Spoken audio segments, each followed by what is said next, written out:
It is day 2 of the Fed's policy-setting meeting. The central bank will announce its decision on interest rates this afternoon at around 2:15. But what investors will likely focus on is the Fed's accompanying statement.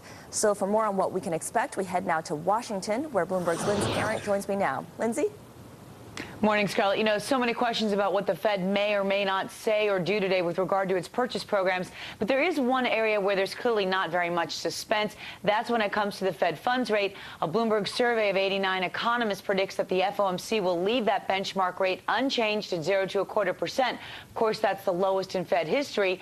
Meantime, many Fed watchers say don't expect major policy changes in the statement either. Moving on, if you talk to analysts like Chris Lowe, they say there could be meaningful signals in the FOMC statement as to not only a calendar commitment as to how long rates will stay low for, but also what, if anything, the Fed plans to do with its balance sheet.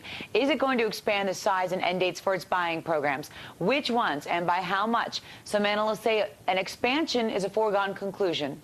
I don't think the Fed has any interest in raising interest rates before it deals with its balance sheet, and I think it expects to continue to expand its balance sheet.